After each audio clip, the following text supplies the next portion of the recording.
Welcome back to the Unanimous Decision Podcast. I am your host, D Palm. Follow me on Twitter at DPalm66. You can follow the show on Twitter at UDPod. You can follow the entire MTR Network at the MTR Network on Twitter. We've got, obviously, sports shows. We've got politics, gaming, comic books, television, anything under the sun you want our opinion on, we've got for you. And for only $8 a month, we've got premium fees that gives you access to over 100 additional shows. I'm on there a bunch. We got a lot of contributors on there. We've got so many great and unique shows that anything you want to hear, any kind of unique take on something, we've got it. And it's really been a great thing being a part of this coming together, man. And if now that you've found the show, make sure you hold on to the show. Subscribe in the iTunes Store. Subscribe everywhere you get your podcasts. And when you subscribe in the iTunes Store, leave us that 5-star review. We'll read it on the air every time. That's our policy here at MTR. If you're in the DMV area on June 17th, our tickets just went on sale for NegroCon. We are going to be myself and Chris, Rod and Karen from the Black Ivory Tips, and the Where's My 40 Acres crew for 4 hours doing a live podcast. We're going to do a lot of meet and greet afterwards. It's basically a podcast and a party. Get your tickets now. They're moving super fast, like way faster than I thought they would. And I thank you. We have the best listeners in the world. But if you're going to be near there and you want to get a ticket, just go ahead and do that quickly. So make sure you get in. I think that's all the preamble. I'm sorry I wasn't here last week. I was in Montreal for the bachelor party. I'm back and Montreal is still standing. So that's all everybody needs to know. It all went fine. And today I've got on a guest, and I'll be honest, I had a really nice intro because Felder was on my old show, like one of our first guests in the old show. He came on probably way more than he wanted to, but I appreciated it. And he had never been on this show yet. And I had all this stuff ready to go, and I sent the setup email, and he sends back a GIF of himself. Like, that's the only, like, if I were you, that'd be my resume, I GIFs myself. I'm a response. Who are you? I'm a response, man. That's who I am. I mean, that's we got a phone Bleacher Report, man. What's up, man? Not a thing, man. One, did not have me on more than I wanted to be on the old show. I enjoy, real talk, there's a lot of shows that I have to do, and I'm just like, man, I got to do the show at 2:15 today.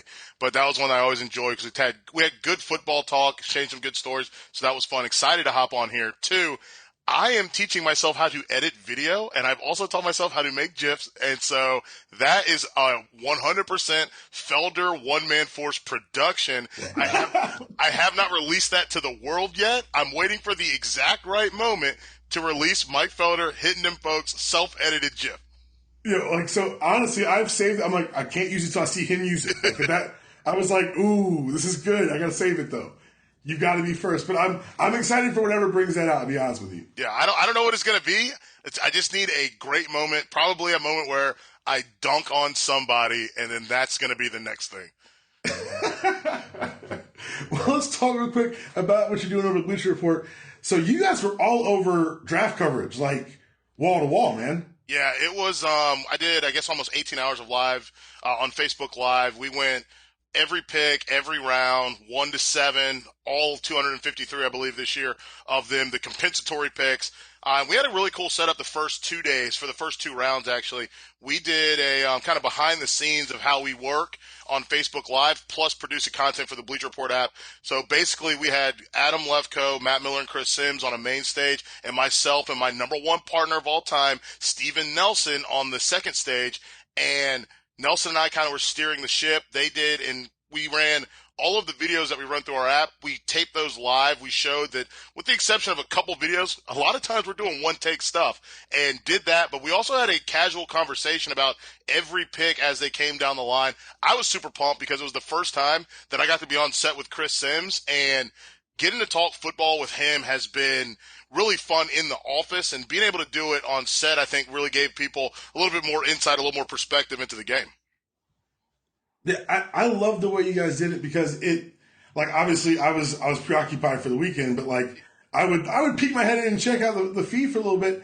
It felt like, and I know I'm kind of biased because I obviously like you guys, but it felt like sitting around people who talk about football, talking about football. Yeah. It was very, one of the things that for me has been has been really cool is this is my first full class where I saw these guys in recruiting. Right. So I'm carrying them, and that's one thing that I was like, listen, we're going to sell this. We got to sell this to people, the idea that not only did I watch these guys in college, but I saw this guy in high school to college to now to the NFL, and you can kind of look at growth there. I think sort of in the case of Reuben Foster, where I didn't think he grew as much as a player as a lot of other guys, and he still has a lot of growth to do. So I think he's a little bit of a project, and I don't think that's a perspective that the guy who evaluates NFL draft, he just picks up watching Reuben Foster a year ago because he might leave early, and you don't see – hey, before in his career X, Y, and Z happened, you got to look at those things. So I think it was a cool perspective. All I'm hoping is they let us do it again, and with everything happening in the industry, who knows what's still standing and what's left and, what's ashes this time next year. Right.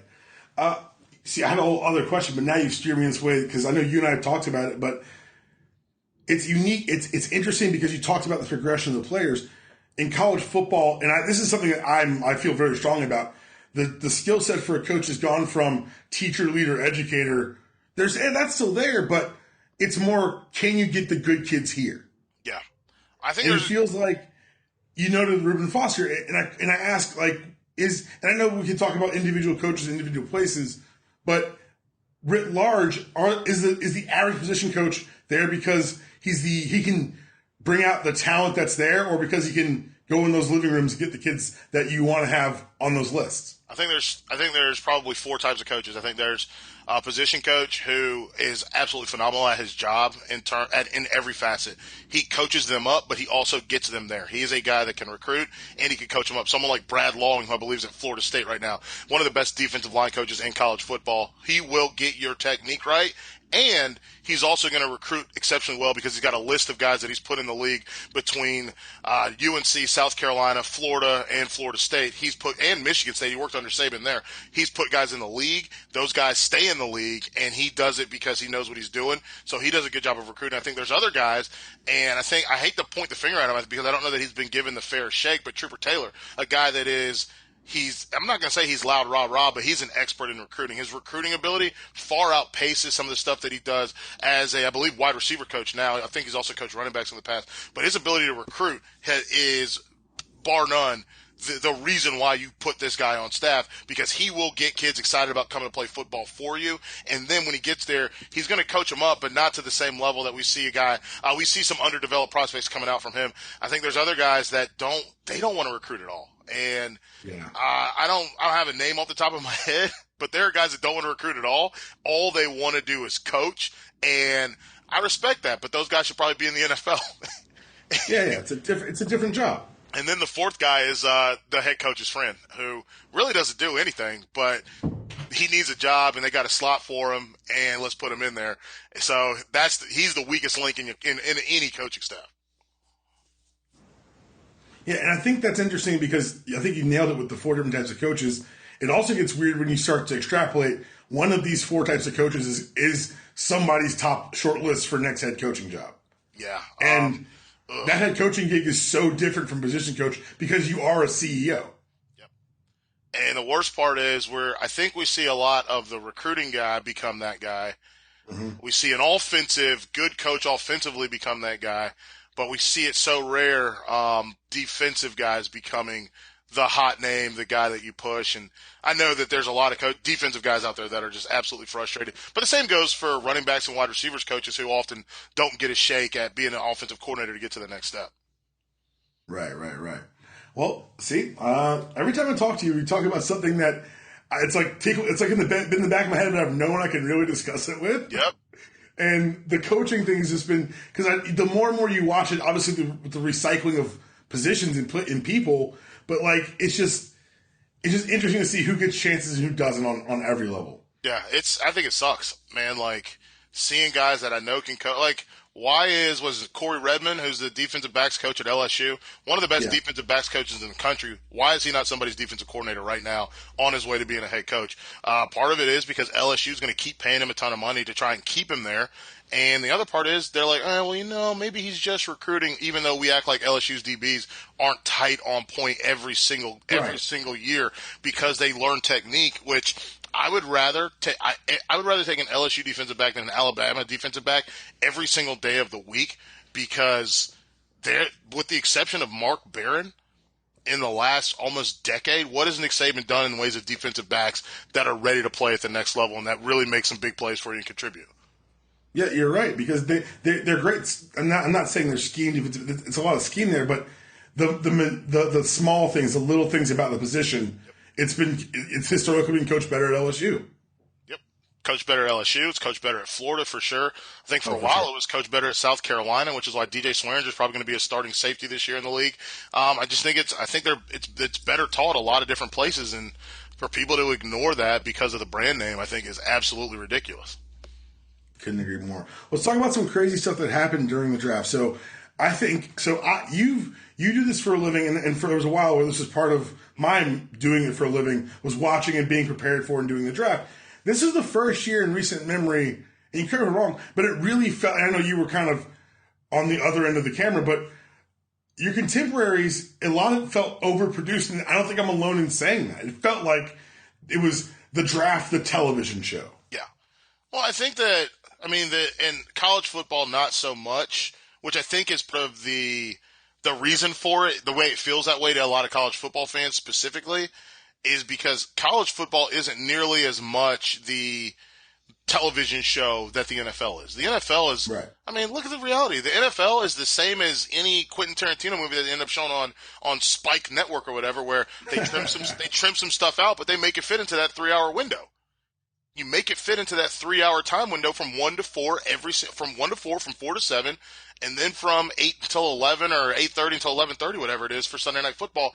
They make it fit into that window, and I think with the draft, they were trying to build on not just the idea of making it fit into a time window that they had, but also you know what, to build a show, you got to pull at people's heartstrings a little bit, so you have some human interest pieces. You got to have something that's a little bit outrageous, so you have guys getting on stage to pump up the crowd a little bit. You've also got to make sure all your talent that you bring in for this, make sure they get on set and they all get to hammer their points home. And that's ESPN and NFL Network. They bring in guys and they bring in different talent, and everyone's got to feel like they get their piece of the pie, where, I need to make sure I talk X amount, I need to make sure I say XYZ, and I'm sure their agents behind the scenes are like, my guy isn't getting enough this, or my guy didn't get enough on that point. So they have to do all that, and they have to do it while it's an active sporting event in terms of teams trading up, teams trading down, teams shopping for new picks, teams making questionable picks, and they have to immediately react. And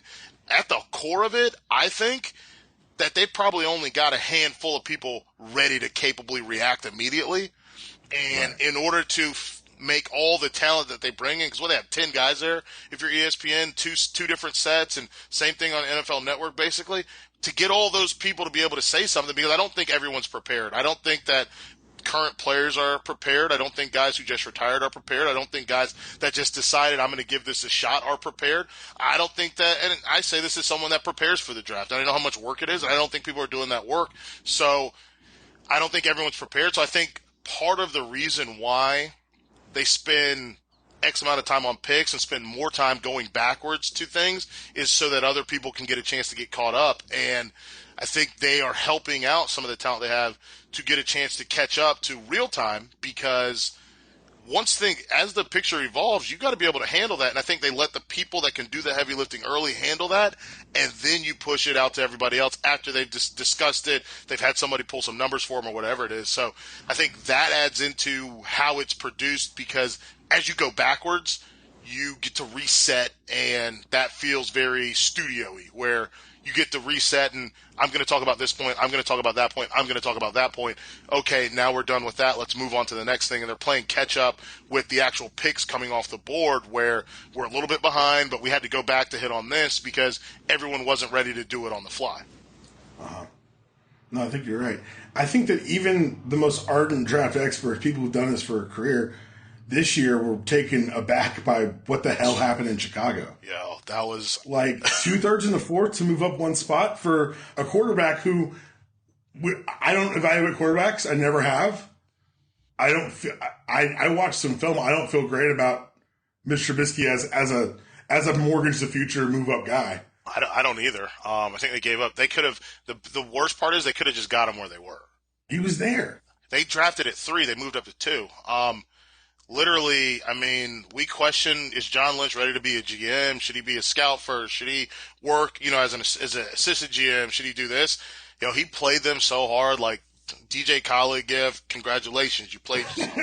Like, he played them to the point where they gave him everything.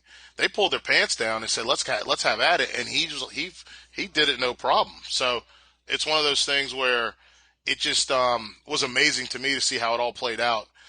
I just, again, unbelievable. And when it happened, and my partner Nelson's a Bears fan, so we're on set, and he's looking like, this is a joke, right? We're joking. This is a joke, right? We're joking. This is all a joke, and it's not a joke. And he's sitting there like, I can't believe this. I can't believe we did this. We're supposed to be smart. And then the Bears, the Bears need secondary help. They're sitting there in the second round with the pick, and they trade it away, and then the team takes the guy that can help their secondary, Budda Baker. So somebody else takes Budda Baker away from the Bears when they could have at least felt pretty good about things. When they said, no, Cardinals, you have Budda Baker, we're going to trade down some more. So very interesting draft for, Ryan Pace with the Bears, and curious to watch how things shake out for him, because he's got his work cut out for him. Well, the rumors have already started of dissension between Pace and Fox. It's such an off-the-wall, like going down there, like, yes, the first pick's going to get, obviously, the scrutiny that they gave a lot, but their entire draft is all kind of a head-scratcher. Dude, the Adam Shaheen pick, I thought there were some better tight ends on the board. Literally, I don't know that he can catch. Like, he's Scott, listen, I'm not knocking, he's 6'6", he's 280 pounds. He doesn't block like he weighs that much. He will sky up and snag a ball that's, 4 feet away from his body. And then some gimmies. He's trying to figure out what his next move's going to be, and he ends up dropping it. So, it's hard to coach that away. Yeah, it's going to be interesting to watch how things take shape for them. But I mean, if they can get something out of Trubisky, or we'll see what happens with Mike Glennon. They've got a wide receiving group. If Kevin White's if Kevin White's healthy, that should be able to go out and make some plays. Eddie Royal, Kevin White. We'll see what Shaheen gives them. I thought that they were in a position to get all the stuff that they wanted without having to give anything up, and instead they still gave a bunch of stuff up. Yeah, from things that happened crazy during the draft to something that happened crazy right after it. So the Bills wrapped with their draft. I think they did fine, but they then cut their GM the next day. I don't understand that. Like, if you think this dude is sorry, they didn't just cut the GM; they got rid of the entire scouting staff. The whole front office. Like, this is the result of your work. You're all fired. Like, if you thought they were sorry, why did you let them do the picks? Because now you gotta have these guys for 4 or 5 years. Now you have to have these guys. Even if you didn't go off of even if you didn't let their picks go, you're going off their scouting reports. Bingo. Like, best case scenario is you're using people who you think sucks evaluation charts to figure out who to pick. And that doesn't make sense to me. Worst case scenario is you're letting them kind of make decisions and argue for guys and make decisions and fight to get whoever it is that they want. And you don't think that any of them are any good at their job. So that was wild to me. And especially coming on the fact of, I didn't think that the Bills draft was bad. Like, I felt like I walked out thinking, not thinking anything. I don't think about the Bills that often, but I didn't think anything. Nothing was like, oh, what a horrible draft. No, like, maybe somebody thought they got Tre'Davious White a little too early. I don't believe so. I think he's a really good corner. I like Zay Jones. Deion Dawkins, you get him in the second round, a guy that some people thought was going to be in that first half of the second round. You get him at pick 31 there. You throw in Matt Milano. I think he's a little undersized as a linebacker, but certainly going to contribute on special teams. And then you throw in Nate Peterman in the fifth round, who people were, and I don't understand it, but people were talking about as someone that could be a first-round quarterback in the back half of the first round or back third, or an early second round, and you get him in the fifth. So I think at worst case, this is a guy that sits behind Ty God, and you find a way to trade him. And then Tanner Vallejo, and, I think he's the same as Matt Milano, a guy that's going to have his work cut out for him. But the difference between him and Milano is he's going to have to get healthy first as a guy that's got a big injury issue. A big wrist injury. The question now becomes, so whatever the Bills do next, they have to stick with for a while because they just brought in the new first-year coach. They're going to bring in a new GM. There are no more fall guys. Yep. And I don't know if you do this and you're like, okay, well, we bought everyone a couple years of just misery. We can do whatever we want. Or are you thinking next year we'll actually make good picks? This is a lost year, which it didn't have to be if you didn't like these guys. The firing timing, I really don't get it because we're past all the heat of free agency. We're done with the draft. What the hell? I don't get it. I don't understand it. It's one of those things where it's like somebody just farted in the elevator and he's like, you know what, you're all gone. Y'all are all gone. Get out of here. I hate you. I hate your guts. Somebody ordered the wrong pizza on Saturday and he was like, nope.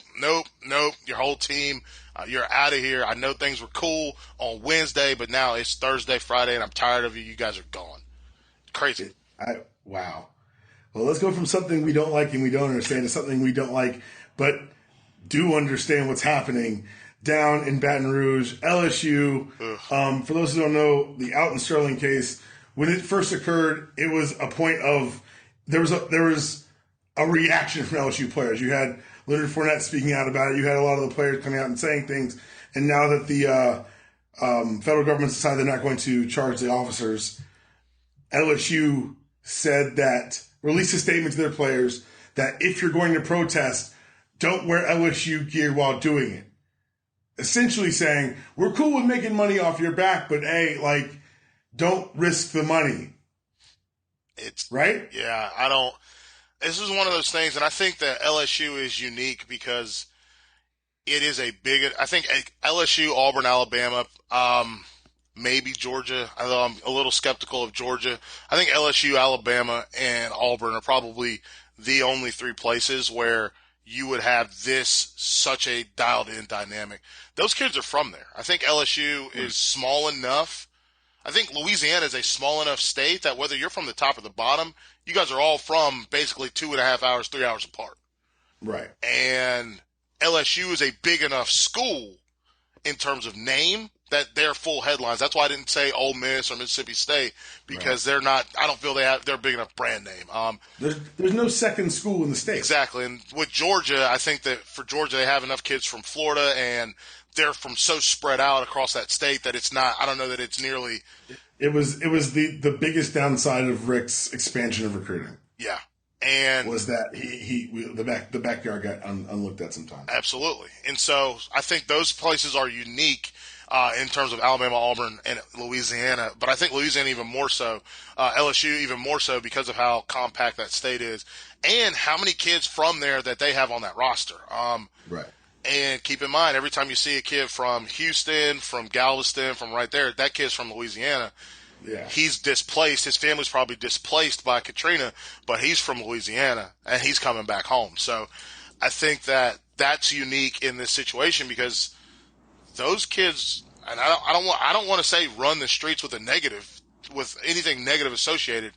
I think those kids, I think a lot of those guys, they grow up in those circles. They grow up. They're their best recruiting because they recruit themselves. Exactly. Every kid watches the kid ahead of them go to LSU and they can't wait to join them. Exactly. And they all live in those neighborhoods. They all know those neighborhoods. Those kids can take you to the best place to get gumbo in this small town. They know all this stuff. I mean, those guys grow up in that swamp.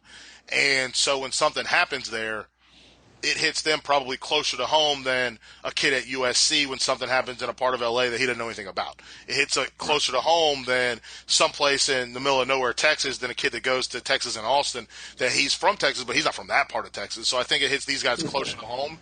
And obviously we saw with Leonard Fournette leading the way in terms of his protest, which I was super proud of him doing that, is it affects them and it matters. And I think that the people in charge, and let's call it what it is, the white people in charge, they have a tough time balancing. These are our athletes that we're supposed to support and encourage to grow into fully functioning men and men and women. And they have a tough time balancing that with, fanboy A through Z that's like, just stick to sports, keep it out of politics. I use sports as an escape. Why do you have to let these players protest and all that? I mean, we had it here with East Carolina where people were like, the band protested, I'm never going back to another game there. And I think with LSU, the pressure of that, the gravity of the situation and the gravity of the pushback from, racist. Call it what it is. I'm not going to beat around the bush, man. I'm tired of sugarcoating stuff. Call it what it is. The pushback from racist is something that they don't know how to handle or they're scared to handle. And they don't want to come out and say, hey, we support these guys. We think this guy should also go. We also think he should have gone to jail. And I don't know. I wonder how much is a blend. I genuinely wonder how much is a blend between, hey, we disagree. We don't think that this cop should go to jail. And how much is we don't want to screw up our money. And it's so wild because we say it's screw up the money, but on the realest of levels, you can't screw up the money. Right. It's one of those things like people, the donor giving at Baylor was up last year. Yeah. You can't turn off college football fans. No, and I think that, but the fear of it is what does it. They don't want anybody to talk bad about them in a small town or whatever. They don't want the fraternity community, which is so largely racist, to be at odds with the athlete community, which is largely made up of minorities that a lot of folks in fraternities don't believe should even be in school with them unless they don't have to score a touchdown or so that they can buy their jersey. But it's one of those things where you have to, I think that as a school you should be supporting your athletes for standing up for what's right, which in a nation that's got a massive problem with police brutality, with police shooting unarmed African-American males especially, and you've got a team full of them, I think you ought to take a stand and say, hey, that could have been my player. But so many people have such a hard time putting themselves in those shoes that the idea is like, oh, well, my kid Corey would never get shot. He would just listen to the police. Your kid Corey could be leaving a party, driving away from police, and get shot in the head with an AR-15, just like that young man in outside of Dallas was. And luckily, that cop's getting charged with murder, which I didn't think was going to happen. But that's a thing that people need to realize is that can happen. It's not an issue of compliance. The cops didn't do anything. He didn't have anything to comply with. That guy just started busting off an assault rifle because he thought he was John Rambo.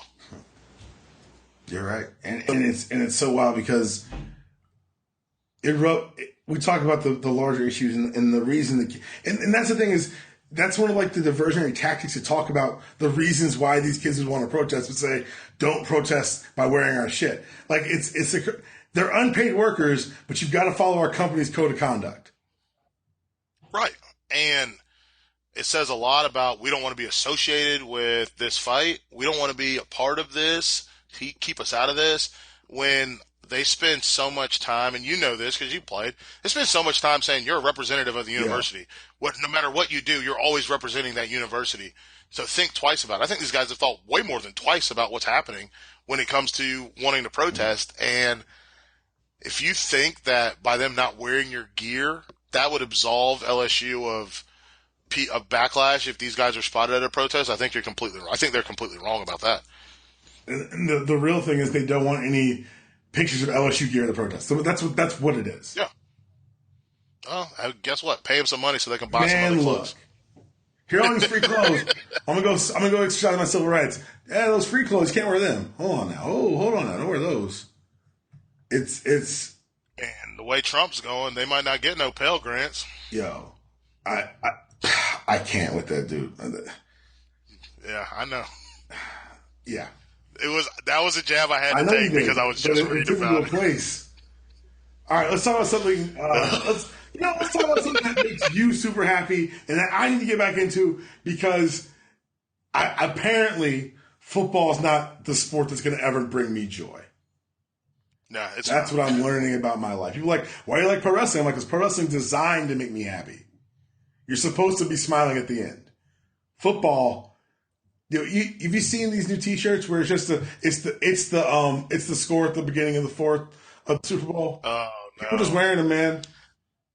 I literally saw Migos release the track with Julio Jones for a Champ Sports promo, and I was reading the comments on Hot New Hip Hop, and they were just like, did they make this song in the third quarter? They must have made this in the third quarter. And I was like, this is savage. You got to leave these people alone, Yo, man. I was putting clothes in the bag to go to the bachelor party, and no kidding, I had one of my Falcon shirts in my hand. I said, too soon. Nope. I said, not yet. And Susan laughed at me. I was like, stop, don't, this is serious. She goes, when is it going to be just soon enough? I said, honestly, it'll be soon enough once game one kicks off. Not preseason. Yep. I need kick off of game one. Yep. And that's where I'm at. It's going to take until they go out and win a football game, probably. Yeah, we got to win game one. I don't even look at the schedule. We got to win it. We got to win it. But let's talk about something that used to bring me joy and doesn't anymore, partially because the Braves kind of betrayed me and went to Cobb County. And I want to talk baseball with you because you're one of the real baseball fans. But I want to talk about like the Braves, the team I left. So I Google Braves, and the first story I get is Ryan Howard hitting 188 in AAA. He's talking about there's more left in the tank. There's nothing left in the tank. He's done. So people are like, you don't get it. You were an athlete. You don't understand. I was like, hold on. I was an athlete. I knew when time was up. Yeah. He's going to keep fighting it. It's not going to happen for him. Is that all? It's sad because he was really good when he was good, but it's done. He's done. I mean, look at that group. Those guys are old. It was him, Chase Utley, and Jimmy Rollins. Old. They're old. They're old. You got to move on, man. Jose Reyes plays third base now because he can't move. So guys are old, man. Those guys that used to run that division in that early 2000s, mid 2000s era, it's over. The week I moved back to Atlanta after college. Meanwhile, Carlos Beltran is in his 20th season in the major leagues. He's about to pass Chipper Jones for most career extra base hits by a switch hitter. So some people got it, some people don't. My first year back after college, someone was like, "Oh yeah, you should join this semi-pro football team." I said, "Nah, man. No, I'm done. I'm done." You got the semi-pro thing too. I got it from a couple. I got an arena league. I got asked to come try out for this. A friend who's on the team. Hey man, you should come out. Arena league. Nah, man. I was like, dog, heck no, man. Are you kidding me? I got arena league and a semi-pro thing, and I was like, it was like the Carolina Blaze and Carolina Raptors or something. I laughed. I was like, you must be crazy. I was like, dude, these guys, listen, I'm going to tell you what, I got a future. These guys are cracking skulls trying to make a future, and they're not going to crack my skull. No. You're not going to get famous off hitting me. No. No way. No, sir.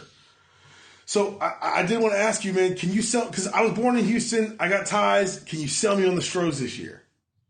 They are, well, right now they have the second best record in baseball. I did see that. I did a little research.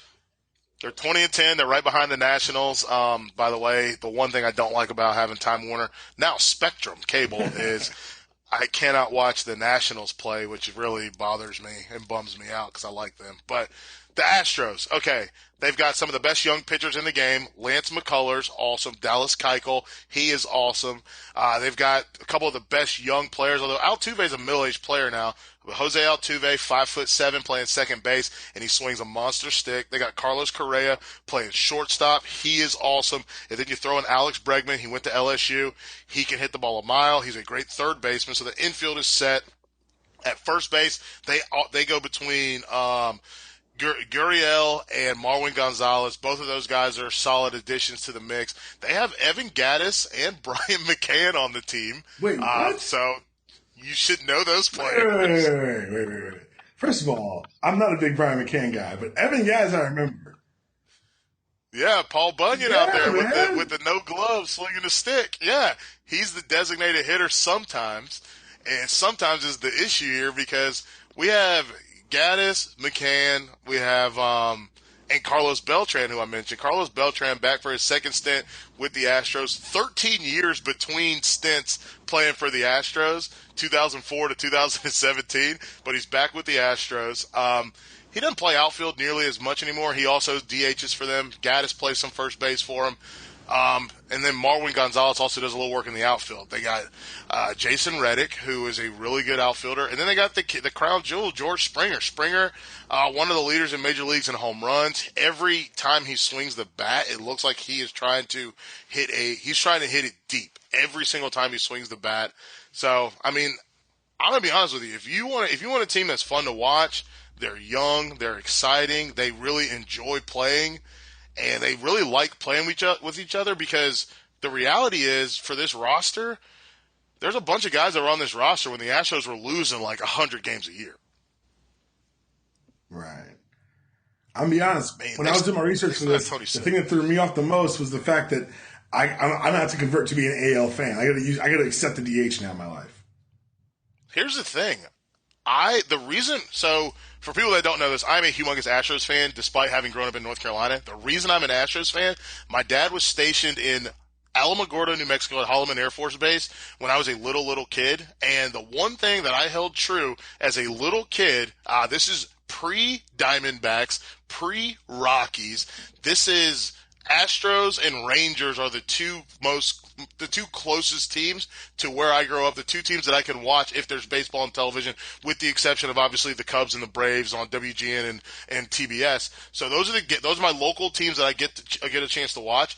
I was steadfast against the DH, which is why I became an Astros fan instead of a Rangers fan. Steadfast against the DH, but I can tell you what, man, since the Astros made the move over, it's better baseball. I know, they call it the National League Quadruple A, man. It is, yeah, it's better baseball. You have 9 guys that can hit, not 8, 9. 9 guys that can hit, which means that 9th guy isn't just a free out. He's a guy that can, in many places, they try to get him around to get you back to the top of the order, because if he can get on base, now we're really cooking. We got an opportunity to have our leadoff guy with someone on base. You slap it around. We got runners in scoring position. Let's play some ball. It is unbelievable baseball. The only thing I don't like is we're in the AL West, which means Seattle, Oakland, Los Angeles, 10 p.m. starts. Late games.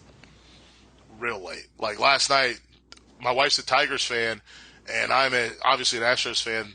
Astros were in, I believe, L.A. Tigers were in Oakland, and we looked at this. We were like, they both started at 10 o'clock. I said, man, we'll have to check the replay. Because it's not happening for us. You know what? Maybe you may have. It's a pretty good sell job, man. You may have talked me back into trying AL baseball. Well, here's the other thing, though. Here's the other reason why I really like it. The other teams that you get to watch. Like, yes, you get to watch the Nats play, which I think is phenomenal if you're a Braves fan. The Nats and the Cubs, to me, that's it. Those are the only teams that I would enjoy watching from a other team's standpoint. I think the rest of them are mediocre at best. I like Paul Goldschmidt, who plays for the Diamondbacks. I enjoy watching him. But really, the NL West doesn't do a ton for me. Like Goldschmidt, yes. Puig, sure. But overall, not a fan. But in the AL, you get to watch, obviously, the Tigers with Miggy Cabrera, who is just – he cannot run at all. Like, this is a guy that can hit the ball to the fence and get a single. That's all he's doing. He's not doing anything else. But I love watching him play because I got extra innings, so I will turn on the Tigers sound, and they have the best commentators in the game. I think his name is Rob Williams. He is unbelievable. He doesn't care about anything. It's great. He's like an even better version of Keith Hernandez, who announces the Mets games. You get to watch him play the O's with obviously Adam Jones, who we'll talk about. You get to watch Manny Machado play, which is fun. Obviously the Red Sox. I love Hanley Ramirez.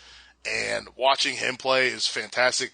The Tampa Bay Rays, you know your boy plays for them, the Beckham kid from Georgia, who was the first overall pick. Not Gordon, the other one, Tim. Oh, okay. Not the guy from Georgia, like UGA, the kid from, he grew up in Georgia. He's from Gordon Beckham went to my high, he was like a freshman as a senior. Yeah, Gordon Beckham, I don't know if he still plays for the White Sox. He was in the Braves last year because they did that bring him hometown push horse shit. Pujols, Mike Trout with the Los Angeles Angels. Mike Trout is just a phenom. Yep. Seattle, I get to watch my boy Kyle Seager play. We went to Carolina together. But also King Felix is he's a monster when he throws. I just like watching the other teams play too. Like, it's fun to watch these other guys. You get to see guys really get after it. So I'm all in for that. In the NL, the only teams that I would watch willingly in the NL are, I don't get to watch the Nats, so not them. Miami Marlins, I love that whole roster, honestly. I don't know how they're 12-16, but I love that roster. I vote for the All-Star game every single day because it's real easy to do. It's real easy to do through that at-bat app. It already just has a section, and it saves my votes, and then I just do the CAPTCHA code and hit submit, and it's all Marlins. It's all Marlins and Paul Goldschmidt on the thing. It's all Marlins. It's like I've got Ozuna on there. I've got D. Gordon. I've got Giancarlo Stanton, and I've got no Stanton. I've got who's my other guy? Echeverria is on there. I'm like, I'm trying to get all these Marlins in. I make no promises, but you've done a really good sub job. I'm gonna try baseball again this summer. Go for it. It's one of those things for me, for like my family unit, which is just myself and my wife. She likes to watch Michigan State play football, which is where she went and where her cousin is the starting left tackle right now. She likes to watch Michigan State play football, but she does not like to watch football. Like, and for my job, from noon until 3 on Saturdays is all football, and then I'll turn it on the second TV on Sundays to stay current on the NFL. But it's not a fun watch. It's not enjoyable because it's work. Baseball is the sport that we can both sit and watch and just casual conversation, still watch the game, 2 games on at one time, and just really have fun. Yeah, I think that's how I think that's how I need to approach it, something laid back, because basketball has evolved in my house to a point where it's not as bad as it was. It's been worse, but it's been to the point where I'm like, she's like, hey, I thought we were going to move. I'm like, yeah, but Ricky Rubio's got a triple-double through 3, and I really want to see how this wraps up. I'm like, a random Tuesday in November. Oh, no. Man. But speaking of AL baseball, and it's wild because we'd already talked about you being on the show, and Boston decides to show its ass. Ugh. And even worse than, like, all right, for those who don't know, if you live under a rock, if you don't know, that's weird. But yeah, Adam Jones on, I think it was Monday night, got called a nigger from the stands at center field and got peanuts thrown at him. And the reaction to this by Boston hometown people was predictable. You got WEEI, the radio show of record for Boston, questioning if there was any proof this had happened. Like Adam Jones, I think he's for 11 years now or 13 years of Adam Jones in the league. It's just a slow play that eventually is going to call Boston racist. Well done, guys. You guys are investigators.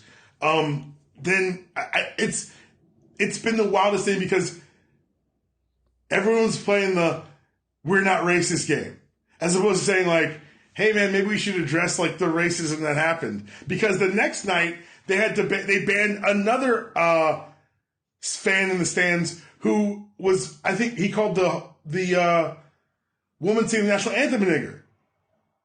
Yeah, here's the thing, and listen, I don't want to go like full dear white people, but man, you don't literally it's the same as the street harassment. Not all men. This is the same thing. Like, not all people from Boston. No, nobody is saying it's every single person that's every single Bostonian. What we're saying is, you guys got a nice dose of heavy racism hanging there, and Like, what are we going to do? Like, you don't have to lie about it. Like, it's okay. We see it. Just call it out when you see it. That's the best thing you can do is call it out when you see it. Say, hey, we want to work to get better. Ask questions. What can we do to make it better? Ask questions. And instead, there's this, and it's something that I see consistently. It is worse to a lot of people to get called racist than to even do anything that could be remotely viewed as racist. Like if you do something, like someone's like, oh, that's ghetto. I'm like, yo, you're being racist. Like, don't call me a racist. Yeah. I should be able to say that that's ghetto. I should be able to call something ghetto, but you should not call me racist. We're recording on the day after a night that I'll never leave my house for again, Cinco de Mayo, because yes, same. It's just racism. That's all it is. It's racist. It's just racist. It's racist. And you know what's super racist? Having Adam Jones come out and say this, and having Albert Breer come out and tweet the following. If what Adam Jones said is true, it's obviously beyond reprehensible and unacceptable. Next tweet. Is it horrible to want some proof? So you're calling him a liar. We need witnesses because Adam Jones' word isn't good enough because he's just a black guy. Like, that's what he's saying. Calling him a liar. We can't trust this nigger. That's what Albert Breer said. Calling him a liar. The thing that got me though was I think the next one of the second one after that where he goes, if this person said this, how come nobody else stood up to him? And I was like, what? You mean on this planet of Earth? What the fuck are you talking about, Albert? What? Listen, dude. Do you know how many people say racist crap all the time? I guarantee he's been in a spot where someone has said something mad racist and then just been like, oh, well, that was, and then 2 hours later when he's with someone else, like, man, that guy said something very racist. I didn't like it. Yeah. But you didn't say shit to him. Most people don't say anything to anybody about anything.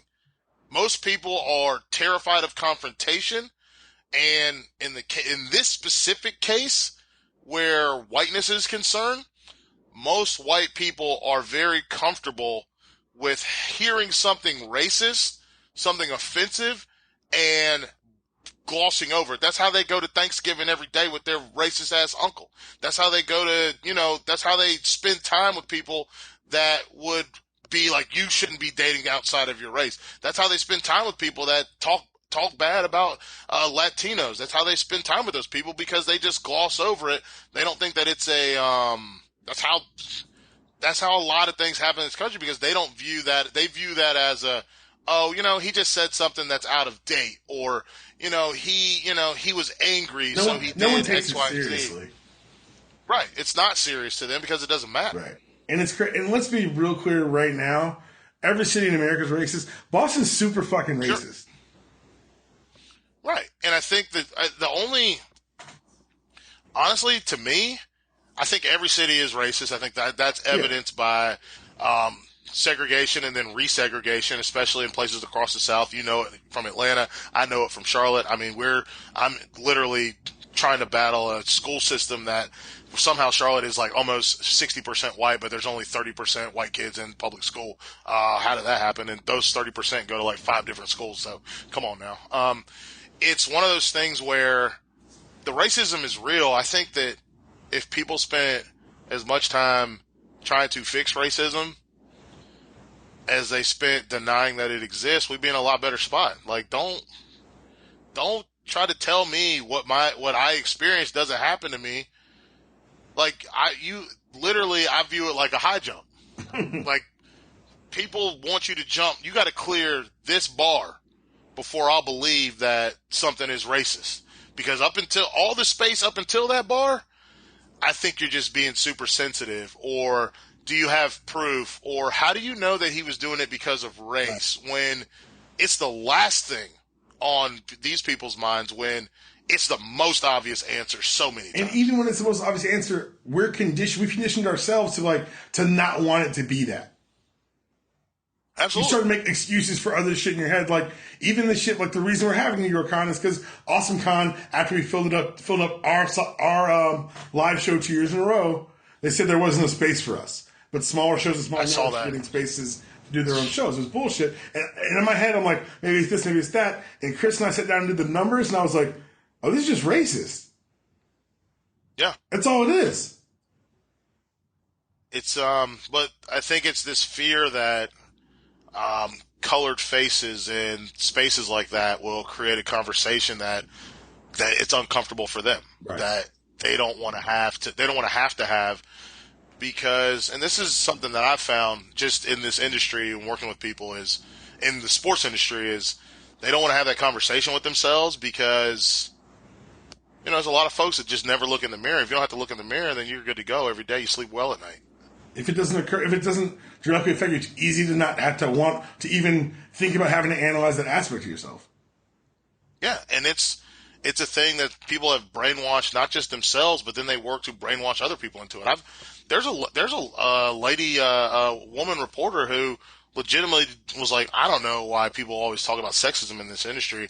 I've gotten farther in my career, and I'm only 27 than most men ever get. And I was like, yeah, but they put a cap on you and a time limit. That's the difference. He's not going anywhere. Your clock is running out.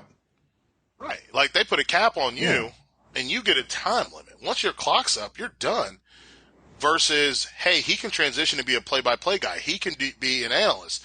He can continue to do video work when he looks like hot garbage. So, it's not the same. And even though you feel like, hey, I'm beautiful, so it's helped me get this far, so I shouldn't complain, I think you also have to ask yourself, how come you didn't have to put in, that hard slog that a bunch of people had to do? The thing that she's touting is an example of the very same sexism she's denying. It's wild. Yeah, it's I don't know. It's something that people don't talk about in sports, but also, and let's be real about this too. Baseball is one of the sports where you can there's one sport actually. I can envision hearing nigger at a baseball game. I could definitely envision hearing it at a college football game. Yeah, I've heard it. I've definitely heard it at NFL games. Yeah, I can't see. I can't imagine it in an NBA game. The thing is, my question was college basketball. What's like that line? College basketball feels like the line. I think that you're right. I can't imagine it at an NBA at game. All. I think that people would legitimately in the stands beat the wheel. I think NBA fans are far more righteous about diversity, about all those things. I think as a whole, the NBA fan is far more liberal, far more like 100, like for real liberal. Not, hey, I went to I watched The Wire like twice, dude. Yeah, I went to Sarah Lawrence. You went with I watched The Wire. They both work absolutely fine. And I think that college basketball fan is, I think that they toe that line from a liberal conservative standpoint where there are conservative college basketball fans, but I also think that college basketball fans as a whole tend to be from more, I don't know that educated is the right word, but probably a little bit more, look at who's good at college basketball and where the most fans come from. They live in places where they are jammed in together, where it's Chicago. Yeah. You can't live in Chicago and not be around black people. It's impossible. You can't live in New York City and not be around black people. Despite what sitcoms have told you for years. Right. Like, the reality is you interact with people on a daily basis, and I think that as major hubs, and I think in the Carolinas, which is a huge hub for college basketball because of Duke, because of NC State, Wake Forest, UNC, I think that the idea is more the leaders in that spot, and specifically, at least to me, a guy like a Jimmy V who spent a lot of time working with everybody. And then obviously Dean Smith, who's a noted Democrat, Roy Williams, another noted Democrat. I think that colors some of the people that vote, that root for them, and it colors how they vote. I think it's one of those things where I wish Nick Saban would be more vocal. I wish he was louder about it, yeah. Yeah. Because somebody asked me on radio and they were like, it's crazy. Nick Saban said he didn't even know today was election day. I go, first of all, you don't believe that. I go, that's total BS. I go, and they were like, oh, yeah, well, what do you think he thinks about the elections? I go, I think he's probably disgusted. And they go, what? Really? And I go, yeah, do you think he's not a Democrat? Have you been to West Virginia? You think he's not a Democrat? No. And he was like, why would you think he's a Democrat? And I was like, and obviously the host was a Republican conservative host. Because he hosts a radio show. I go, do you mean the guy that was at Kent State during the shooting and has talked about that publicly and about his views on things? You don't think that guy's a Democrat? And he was like, well, I'd never heard that. And I was like, yeah, well, you got to do some research. You can't just That's not assume my this job. shit. That's not my job. Right. He's not. Nick Saban ain't. He's not. I wish he was louder. I wish he was louder too, because I think it could change some minds in that state, and I think it would really work to kind of move things back the other way. But it is that's what it is. You know, you pick your battles. Same with Jordan, who's now actively becoming a little bit more vocal. Right. Now that he feels like people can't take anything from him, which, again, that's also part of some problem. You know. Yeah. Where Jordan feels like they can't take anything from me now, so I'm going to actually be involved versus, hey, you know what? What's going to happen if I come out now? It's that Great. fear verse from Kendrick. Yes, and it's a very real thing where it's impressive to me to see LeBron James go out and he's going to go out and do it. And Carmelo Anthony, who doesn't get nearly enough credit for just being outwardly vocal about a lot of stuff. So yeah. Back to what we were talking about. Yeah, I think college basketball, because it comes from, there are major hubs of it, and some of those hubs, whether they are a place where the coach kind of leads the way, like North Carolina, or they're places where you're jam-packed in there. Philly, New York, Chicago, they love college basketball, and I think that part kind of pushes it where you look at football, and football, despite the Giants and the Patriots being big names, football is still where people come from. It's a rural sport. Right. And I think because it's a rural sport, folks are going to be as nasty as they've ever been. 100%. Well, we are in the midst of the NBA playoffs. I know I want to give a shout out to the NBA right now for not keeping me up late yet. Like, I appreciate that these late games have been blowouts. It means a lot to me and my sleep patterns. The Celtics and Isaiah Thomas have been bringing it to the Wizards in a way that I didn't think was possible. The Wizards finally stole one on Thursday. The series is now 2-1. Yo, Felder, how has no one clotheslined Isaiah Thomas yet? I don't get it. He's little like dude. 5'7". I don't get it, but he gets to the cup, man. He's tough. That little tooth came out for him. Watching him play is fun. I hadn't watched as much because I've been doing so much draft prep. I said that right. But it's been like Cleveland. It's already Eastern Conference Finals for them. This is a battle of, can John Wall do enough to win this series basically by himself? And I don't think he can. Al Horford has showed up for the Celtics, which is big for them, and I think that's a piece that playoff experience. Like, people talk about the Hawks who were short, but they made an Eastern Conference Finals a couple of years ago. That's a team I think it's the longest running streak in the East of teams making the playoffs is the Hawks. Mm-hmm. And so I think that experience and that kind of steady control really helps them work out. And then on the other side, man, I just hate Golden State so much. Wait a second. Hold on. Everybody loves Golden State. I hate those dudes, man. I hate Golden State. No lie. Listen, I'll be so real with you.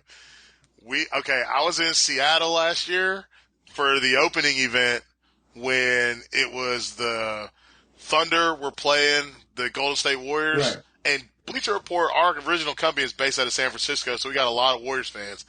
And I was just talking just cash shit to him, like, Russell Westbrook, KD, and I don't even like KD, but I was like, they're going to eat your lunch, it's game over. And then they just blew it. Like, I don't know how the Thunder blew that. I feel like KD... It was a meltdown. Did he ever say sorry to Lil B? I think he's apologized. Man, I don't think he apologized before that series. No. I think it was after the series. I think Lil B lifted the curse. Good grief, man. Because Westbrook did everything. I don't believe in curses, but, I got these eyes. Lil I got eyes. The only curse I believe in. Lil B is the only curse I believe in. So I was in Seattle, and I had to watch that demise in Seattle. And then it was like the last two games were on when I was in Seattle, and then they won it when I think I was on a plane back. And Then the finals, we were in L.A. and Redondo Beach for the Elite 11 finals, and I'm working. So I spent all day, that was when I was in the Elite 11 documentary last year. I'm like working with like Trent Dilfer and Yogi Roth, like in there, like evaluating players and sitting in like position meeting, like quarterback meetings. Like I got to watch, what's his name? Old buddy that used to coach Cal, Coach Aaron Rodgers. I see him. I can't think of his name. Tedford. Tedford, yes.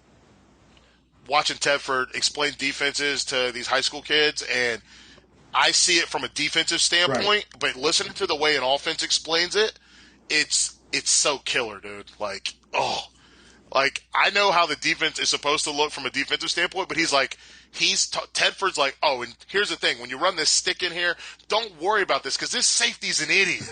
He's going to buy this every time. So that's when you put it over the top. He'll never recover. And I'm like, man, that is savage, but you're right. That's how offenses talk about defense. That's real. I was like, you're a savage.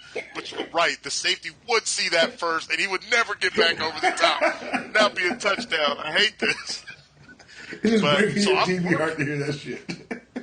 So I'm working, right? So I have to go to the hotel for the late night meetings, and we're doing taping the show that we're producing to show who wins the Elite 11, and we're doing that. And all I'm thinking about is, like, as I'm in an Uber back to my hotel, is like, who won that game? Who won that game? And it's just Warriors. And I'm like, man, LeBron. And we're setting up the house. We're setting up the house when LeBron ties it up 3-3. Yo. And I was like, it's game It's over. It's a wrap. We're at the house set. We set up a full control room in the rental house.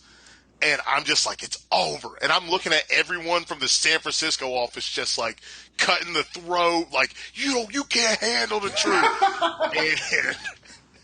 and then they won it, and I was just so thrilled, man. Like, I needed LeBron to win this. More importantly, I needed the Wizards to lose it, or the Warriors to lose it. Thank you. Shout out to everybody. This is the greatest thing that's ever happened. Like, it was on par with the Mavericks winning the NBA title. You're a Dirk guy like me. I love Dirk. So he is, I think Dirk Nowitzki is my favorite basketball player of all time. The greatest matchup problem in the history of basketball. He's a 7-footer who's put on earth to hit three-pointers. Like, how do you defend that? You don't. You cannot. Not just three-pointers, jump shots. Ball on the deck. Jump shots. He hits jump shots from every angle. Puts the ball on the deck to get to the basket if you try to crowd him. He's unbelievable. He's my favorite basketball player. Because if you had a 4 out there, how are they going to guard that? They can't. Tell Paul Millsap to get out of here. You can't check me. You can't check me, dude. Get out of here, Boris Diaw. It's unlike me. I can talk about Dirk for a while. There will never be another Dirk Nowitzki. Ever. There never will be another one. We're going to see guys that play like Larry Bird. We're going to see guys that try to play like – I think Kobe is probably the closest thing we're going to get to Jordan. I think the two players we're never going to see again, we'll never see another LeBron James, and we're never going to see another Dirk Nowitzki. I think LeBron James, I'm pretty sure, from the future. I mean – it doesn't make any – he's our high school class, man. I know. Dude, a kid on my college team played football against him, and he was autographing the opponent's jerseys after the game. He's unbelievable. He is 1 month younger than me. And I'm just like, what am I doing, man? It's unreal.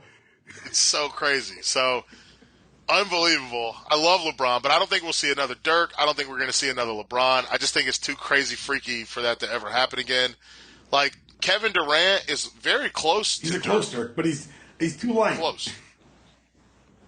Dog, when it came out that he couldn't bench press 185 at the Dirk can drop his shoulder on you. When I found out Kevin Durant couldn't bench 185, I was like, how does he even get out of bed?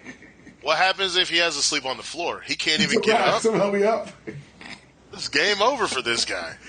He can't get off the ground. I think the wildest thing that's happening left in the playoffs is the fact that, like I think you said, I think that John Wall can't beat the Celtics by himself. Yeah. But I think that he's the only one in this league who's not scared of LeBron James. I think he's the only one in this entire NBA that's left. Russell Westbrook's not scared of anything, weapon, animal, or man. But John Wall is the only one left playing who legitimately has no fear of LeBron James. Bingo. I think that those two players, very similar, and neither one of them, I don't think, is scared of LeBron. They will take the fight to him. The problem is they can't get to the finals to do it. You're right. They can't get through the Celtics. It's just... And I don't think they're going to beat. They would beat him. I'm sorry, and I know Isaiah Thomas is a great story. I love what he does on the court. I love he's very much like I grew up an Iverson fan, so it's like flashes of Iverson. Very, yeah. No one's tackled this dude yet. He's like a really, really even better Nate Robinson. Like no one's put good old school Stan Hansen clothesline on him. I think that, and I don't want to say that all basketball players are soft, but the majority of them are. I think that it's just one of those. I kind of like the respect that they all have for not messing. They're not out there to hurt each other. Sure, no, I see what you're saying. Which I mean, playing a sport where your number one goal is listen, I'm gonna put this dude in the hospital. My job gets easier if he gets hurt. It's very nice to see guys that are like, oh man, you good? No, you good? Okay, good, we good. Let's go. It's very nice to see that, but I can't relate to it. I also have the same mentality of man, if someone was busting my ass that much, I would hit him. There was the Jordan rules is like a book. That shit happened. Come on. Yeah, I'm just and Kelly Oubre got thrown out for going at Kelly Olynyk. I'm like, no, you should have gone at the other one. Kelly Olynyk's not doing a damn thing. Two dudes other ones was scoring points. Get out of here. But there's no focus, man. And now out west, I know you hate the Warriors. They this Jazz thing's a wrap. And the Spurs without Tony, it might have helped because now the ball's in Kawhi's hands more. I don't like him. Kawhi Leonard. I can't watch James Harden play basketball. I can't. The lean and I know. It makes me physically ill. Here's the thing. He's not that good of an athlete. He's not. That's the thing. He plays like YMCA he basketball. Plays like a dude who's just not a good athlete. He's not that good of an athlete. Can he dunk? I think he can dunk, but it doesn't look like he should be able to. Because he usually lays it up. He's not that good of an athlete, but he's he reminds me of one of those wide receivers who's not big, they're not tall, they're not fast, but they'll lean on you and then lean back outside and catch the football. He has almost like an Ed McCaffrey game where he's big enough when you have a smaller, quicker guard on him where he can just shield that guard from the basketball. And that guard's so quick that everyone thinks Harden's about to do two moves. He only has the ability to do the one move, but they're so worried about the counter move that they jump out in front. And he's like, okay, that little space is all I need. I'm shooting it. It's ridiculous. I don't understand it. So the bottom line is we're getting Warriors Cavs 2. Or 3, excuse me. Yeah. We're getting another match. 3. Who you got? LeBron gonna win. LeBron, that's what I'm saying. Why is this a question? LeBron's got y'all don't seem to understand. LeBron's averaging 33, 10, and 8 right now because he wants to. He'll be the all-time playoff scoring leader after he beats the beats the Warriors. He is we saw what happened when he was okay. Literally, it reminded me of Bad Boys 2 when the Bad Boys 2 when Gabrielle Union got kidnapped by Johnny Tapia. Cuba. And Will Smith was like, I guess we're going to have to do it ourselves. LeBron was like that, and he was like, let's just go. I'm going to do it. I'll do everything. That's my most hated movie scene of all time. Is it really? I was in high school. I think I was in high school. Were we in high school when that came out? Had to be.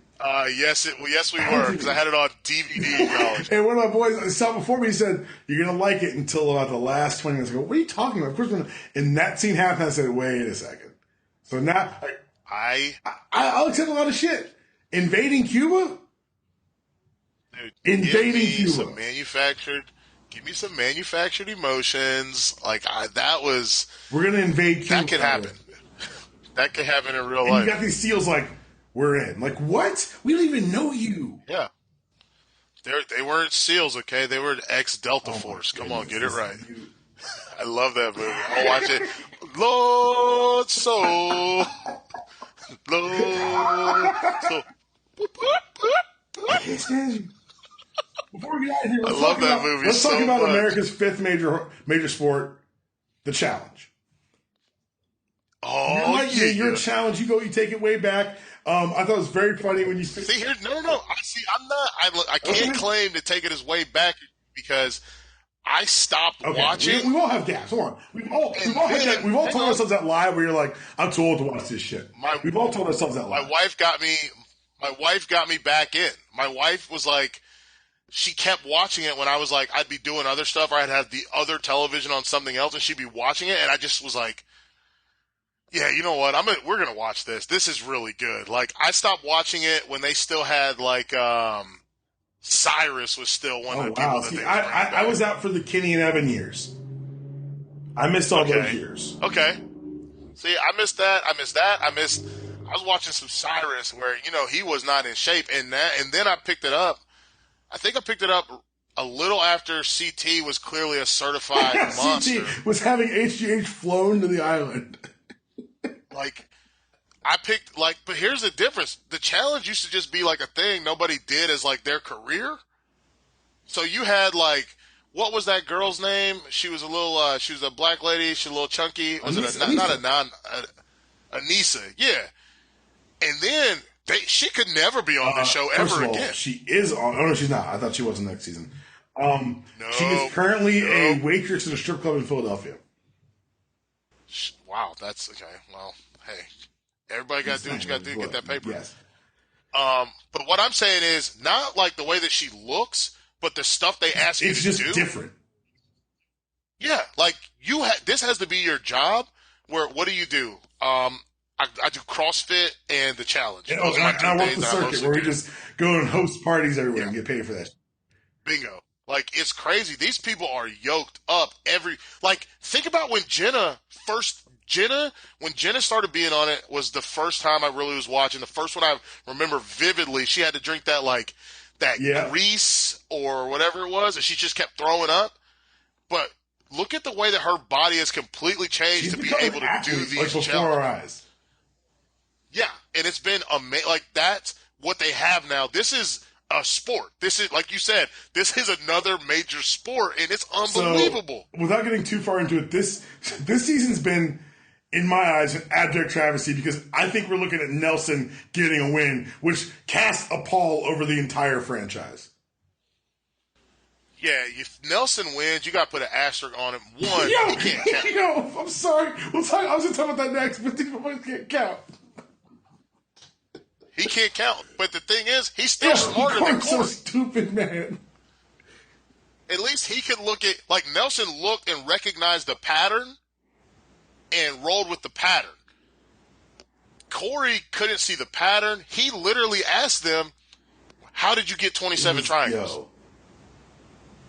How did you get 27 triangles? What is wrong with you? What are you doing? What are you doing?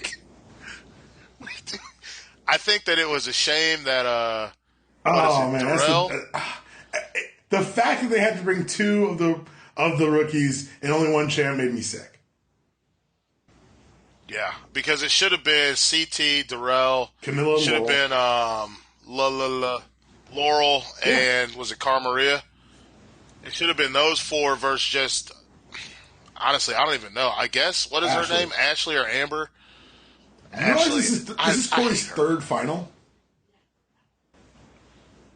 How does he get this? And the thing is, every final he falls apart. Like this, them doing the bar move the block game and doing it on the wrong stick. I was like, it's a wrap. Yeah. He's gonna quit right here. He is people like him because he got that popcorn good muscles. All show, no go. Oh yes, I look like Tarzan, play like Jane. Well, he literally I don't know. I want him and Nicole to be on the team forever. I'm very hot and cold on Nicole. They should be chained together. One, she's a little sexually aggressive for my taste. I mean, goodness gracious. Like, if a man was doing He'd be in that, someone jail. would have called the police. Hopefully. Good grief. It's And I also found out how much I really like Laurel. I think she is amazing. It's a shame that she's not at the final because she reminds me of like how I am with sports, and she's like, "No, I don't ever want to lose. I want to bury you." win. I want you to I quit. love it. I love it. When she was not Cara Maria, who was the other one? She had that girl yoked up when they were doing the rope game or doing trying to put the balls in the barrel, and she had that girl yoked up, and I was like, No, it was Cara Maria. She had Camilla yoked up. Cara Maria home. Oh, you're right. Camilla's still there. Cara Maria got sent home. When she had Cara Maria yoked up and just had her feet were off the ground, and I was like, Laurel wants to break your spirit. I mean, she's like 6'1". It's crazy. So I think that this season, however it ends, it's got, like you said, asterisk has to come. First of all, because Nelson and the word champion should not be next to each other. I think Nelson's one of those Are You the One kids, and for me, I call it a prejudice. If you're from All the One, you're not a real person. You're not even on the show. Are You the One? I think. Is he from Are You the One? Hang on one second. Babe, is Nelson from Are You the One? He is not from Real World right now. She said he's not. She said he's not. Fortunately enough, I pulled up the challenge wiki page. Thank God. Nelson. Wait, this is Nelson is from Are You the One season 3. Oh, that's what I'm saying too. I'm telling you, these Are You the One kids. First of all, shouldn't be here at all. Second of all, I refuse to accept him as a champion. I won't either. I will never recognize Nelson as a champion. CT's the only champion the pressure mounts that we can have. Next season, we've got champs versus pros, where they're bringing in pro athletes to compete against some of the past champs. The pro athletes will include Lola Jones, Candice Wiggins, Sean Merriman, and CM Punk. Is this like it's hosted by Victor Cruz? Wait, is this the Hail Mary? Like we know we have the one kid win. We can't. We have to do something to save the show. They have to do something. I was going to say, are they going to have The Miz on? That's the thing. If The Miz, if they bring in The Miz for the reunion, I would have him just and this is some deep pro wrestling shit, but if he just stared at CM Punk and was like, "Oh, hey, Phil. How's it going, Phil?" I don't know what that means, but I'm sure it's a deep cut that when The Miz came to WWE, he got hazed mercilessly because he was a reality show kid who, with the reality show to get on wrestling, and you're supposed to work the indies and go the hard way. They used to make him dress in the hallway for 2 years. It was bad. Yeah, it was bad. What? And Punk was one of those guys who's this guy's a fake wrestler. He didn't do the bingo halls. He's not worth to lace my boots. And now CM Punk is on the back end of a bad UFC career, and The Miz was in a match at WrestleMania against John Cena. So he could stare there as the host and just say, "Hey, Phil, how's it going, Phil?" Topsy-turvied it. Yo, life comes at you fast. But that's all the time we got today. Felder, will you please plug your Twitter and Instagram so I can yell at you? All right, folks, make sure you follow me on Twitter at @InTheBleachers, INTHEBLEACHERS, and follow me on Instagram. I'm going to tell you right now, there will be no sports on my Instagram. It is 100% about Mike Felder's, my real, actual lifestyle. So there are gardening pics and food pics and some drinking pics. That is it. My real, actual lifestyle, not my work lifestyle. I am not the guy that takes the picture from the press box that says view for the day. I am the guy that takes pictures of my new lizard friends that are helping keep my garden free of insects. Okay, so your Instagram account is a must follow. All y'all need to follow is Instagram. It's created problems for me, Felder. I don't know how I could have created I put something on Instagram, you liked it, and you saw that. I think I tagged my fiance, and you followed her, and she followed you back. Yeah. And now it's I'm like, oh, so we wait for dinner, baby. She goes, this fucking Felder. I'm like, what are you talking about? What's wrong? She's like, look at what he made tonight. And I'm like, come on. She's like, what does he do? How does he have this kind of time who cooks like that? He's amazing. It's a one-sided, so then she like goes to the kitchen with a fervor to like make an amazing dinner, and it's always amazing. But she's like, I don't take pictures. Felder doesn't know we're in a feud, but we are. Oh, listen, I know, and now we're in a feud, and so I'm going to just start tagging her in pictures. You created problems for me, but I'm getting fed wonderfully, so I'm really not that mad. Yeah, you're not upset. You're winning, and I don't listen. I don't do anything. Like everyone thinks I do crazy stuff. To downplay it, it's some beautiful food, sir.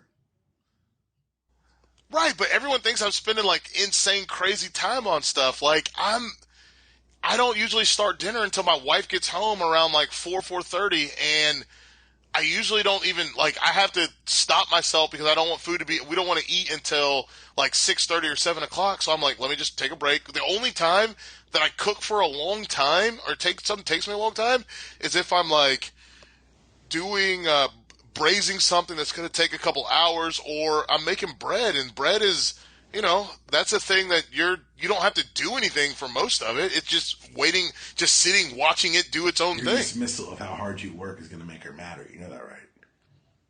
Like I got to I bought us a sous vide It's not for a Christmas. dismissal. See, I am, the problem for me is I'm too much of a meddler but it's and listen, I understand they're amazing. I love like the human error part of it, the touching every single thing, the nonstop.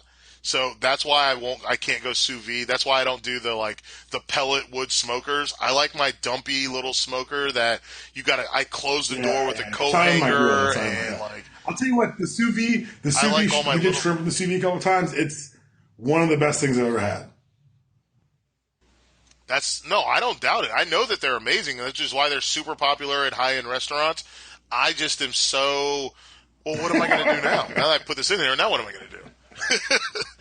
But I will tell people this one pro tip, and if Susan wants to get into the making pasta, which I'm going to tell you right now, I used to hate Italian food, like growing up. I didn't think it was worth any amount of money. I never wanted to go to Italian restaurants. But once I started making my own pasta, we eat Italian probably once, twice a week once I started making my own pasta, because it is so much better than anything you get from the store. And it keeps in the freezer very well in terms of like you can freeze a lump of it and take it out. I will say this, the best rolling pan that you can get is the long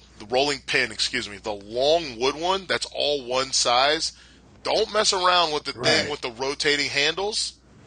I went from hating making pasta to loving making pasta because I got a 2-foot long rolling pin that I can apply pressure over evenly, and I can get my pasta thinner hand rolling it than I could get it pushing it through a machine and waiting on all these pieces to break. We make pasta. We make pasta all the time. It's so good. Fire roasted tomato pasta, fire roasted pepper pasta, spinach pasta. I made a mint for Easter. I made a mint pasta with a rosemary braised lamb. So now you're gonna have me out here learning how to make pasta with her, aren't you? That's what you've just done. I'm telling you, if you're getting married, you're gonna get a stand mixer, right? If you guys don't already have one, you'll get one when you get married. I think we have one. All right. If you already have a stand mixer, literally to make the dough itself takes 1 hour. All you do is put the pasta, semolina flour, egg, a little salt, some olive oil, and some water. Put it in the stand mixer. Roll it up till it gets the strong consistency. Let it sit for 45 minutes to an hour, and then you cut it into smaller chunks. Roll them flat. Cut it. Put it in a little bit of water for 3 minutes. I'll tell you what, man. You and I, after I get this wedding behind me, we're going to talk about seriously doing that lifestyle podcast, gardening and cooking. We've got to talk about it. Thanks again for coming on, man. Y'all follow him. All his work at Bleacher Report. I am D-Palm. Follow me on Twitter at DPalm66, Unanimous Decision Podcast.